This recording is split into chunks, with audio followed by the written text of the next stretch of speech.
Welcome to Math Plus, where math makes sense. Multiplication in numbers. What happens to a number when we multiply? We call this scaling. Now, if you think of scaling, you can either scale something up or you can scale it down. For example, if you look at a model car, it is a car that is scaled down to size. It looks just like a car, but it is scaled down. Where a microscope, if you look at something over a microscope, it'll take something and it'll scale it bigger. And we do this scaling up and scaling down. We use multiplication to accomplish these things. So let's take a look at how that works. First of all, we want to think of fractions as any number because any number can be represented as a fraction. So let's start with three types of fractions, ones that are less than 1, equal to 1, and greater than 1. In fact, all fractions will fall into one of these three categories. And so let's see what multiplication does to these numbers. First of all, let's get some examples of fractions less than 1. Remember, a fraction less than 1, the numerator is smaller than the denominator. So for example, 3/10. 621 over 800. It doesn't matter what the numbers are. As long as the numerator is smaller than the denominator, then the fraction is less than 1. Now let's look at fractions that equal 1. And the numerator and denominator are the same. For example, 9 over 9 equals 1. Or 14 over 14 equals 1. And again, you can have huge numbers. 1,500 over 1,500 equals 1. The numerator and denominator are the same. The fraction equals 1. And lastly, fractions that are greater than 1 is where the numerator is larger than the denominator. For example, 7 over 3, 28 over 20. Anytime the numerator is larger, then we have a number greater than 1. Now we also know that if they're both the same, it equals 1. So for example, I want to show you how you can make whole numbers. So if 3 over 3 equals 1, then 6 over 3 equals 2, and so on. I just wanted to show you that so you realize that we can represent any number as a fraction.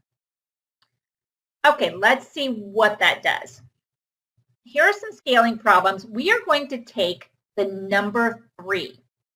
Okay, I'm going to multiply 3 by a fraction that is less than 1.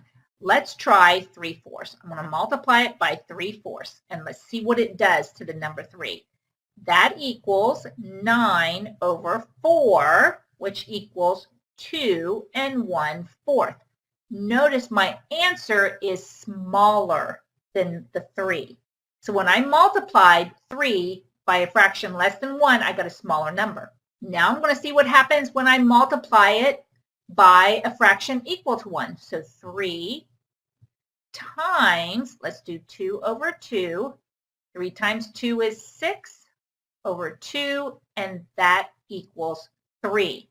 Notice I got exactly the same number.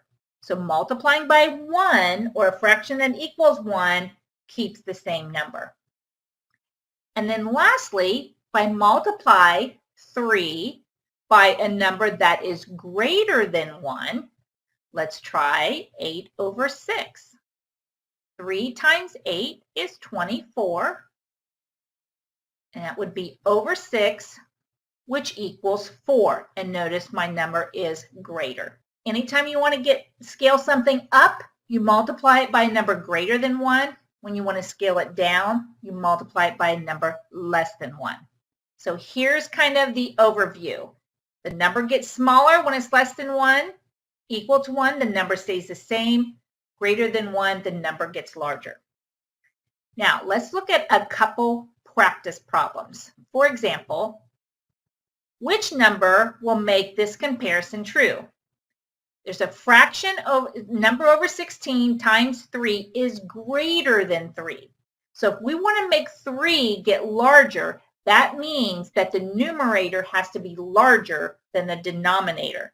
If our denominator is 16, the only possible choice would be D, because 19 is larger than 16. These all would make a fraction less than 1, but we needed one greater than 1. Which number will make the following statement true? How can I multiply 13 by a number to get a number larger than 13? Well, again, that means we need a fraction greater than 1. So we look over here and we look for a fraction where the numerator is greater than the denominator, and that would be B. So that would be the correct answer. So again, you can predict scaling by just looking at any multiplication problem. If you're multiplying by a number, whether it's less than 1, equal to 1, or greater than 1, you can predict what will happen to that number, whether it will stay the same, whether it will get smaller, or whether it will get larger. And that's called scaling.